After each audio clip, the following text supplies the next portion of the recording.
My name is Sarah, and I never fit the mold of a perfect daughter. But it was never intentional. Life threw curveballs, and the one that shattered my teenage world was Jake. Not the bad boy kind, but a gentle soul, my mom's new boyfriend. I watched her transform around him, a glow I hadn't seen since Dad left. It should have made me happy, but resentment festered, a green-eyed monster whispering how I'd been replaced. Our Florida house, once a stifling echo chamber, became Jake's stage. His laughter filled the air where my own used to bounce.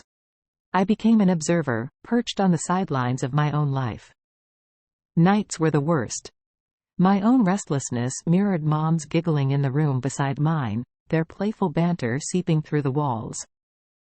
I'd squeeze my pillow tight, imagining I was squeezing the life out of their newfound happiness. One steamy afternoon, the house lay silent. A stack of Mom's old magazines beckoned from the attic. I was looking for fashion disasters, not an earth-shattering revelation. One glossy page fell open to a bedroom scene, a couple locked in a heated embrace.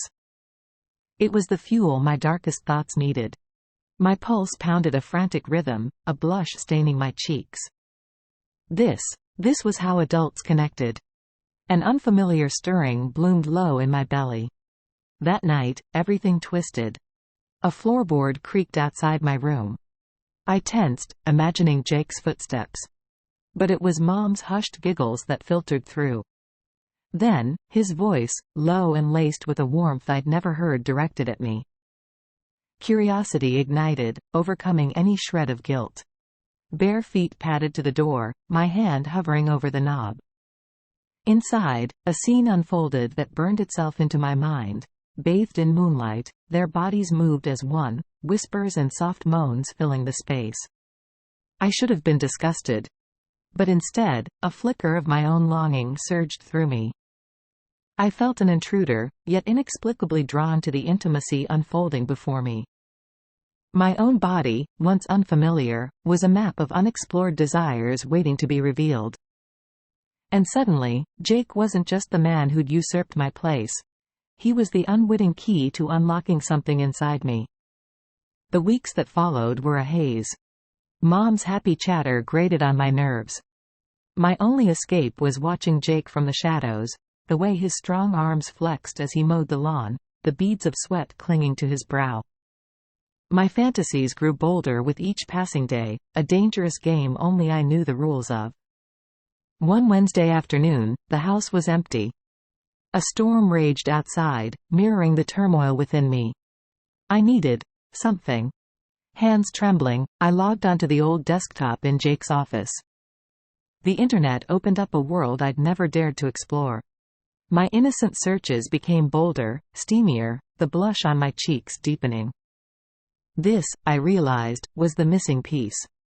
Jake had unwittingly given me the language, the imagery for the nebulous desires swirling in my core. His scent clung to the office chair, a mix of sandalwood and something uniquely him.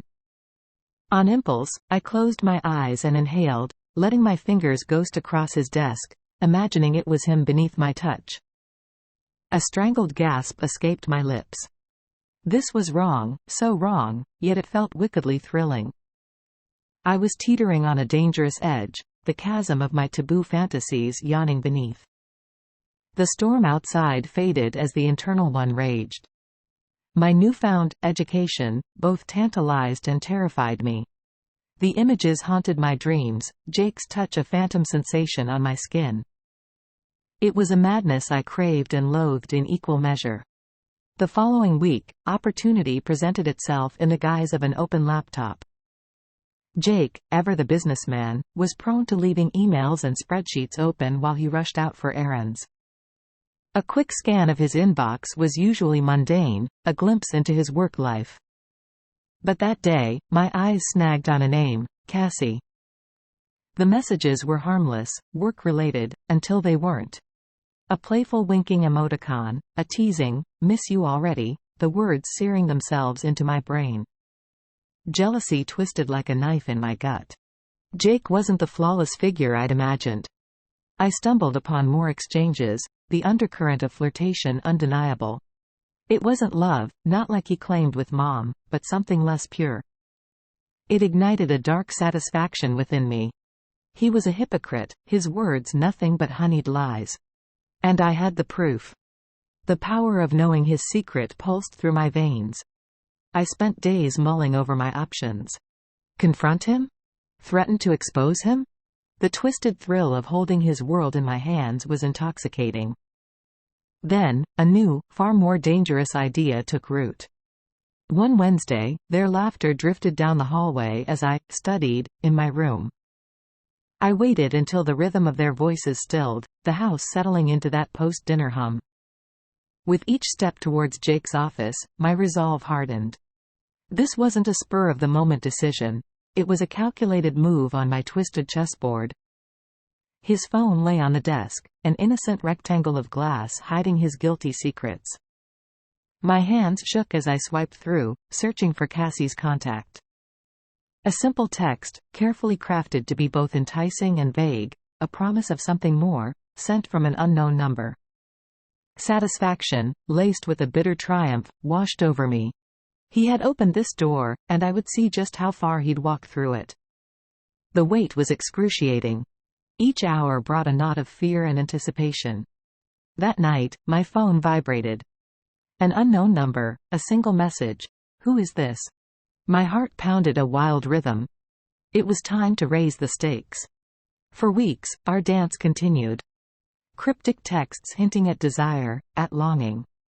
Jake, initially cautious, became bolder with each response. I fueled his fire, the temptress in the shadows, pulling the strings of his secret obsession. I craved the control, the way I could make him squirm even as my own actions sank me deeper into the abyss. Then came the invitation I both dreaded and anticipated. It was a Thursday, Mom away for the weekend on a work trip. The text was blunt, an unspoken challenge. Home alone. My breath caught in my throat. It was time to choose, turn back, or fall headfirst into the darkness that beckoned. The afternoon of the confrontation, I feigned a headache. I heard his car pull into the garage, my pulse a wild drumbeat. Waiting was its own peculiar torture. When he finally knocked on my door, I was a coiled spring, ready to strike. "Come in," I whispered, my voice barely above a breath. Jake entered, surprise crossing his face. The concerned boyfriend act, how disgustingly predictable. I met his gaze, all pretense of innocence gone from mine.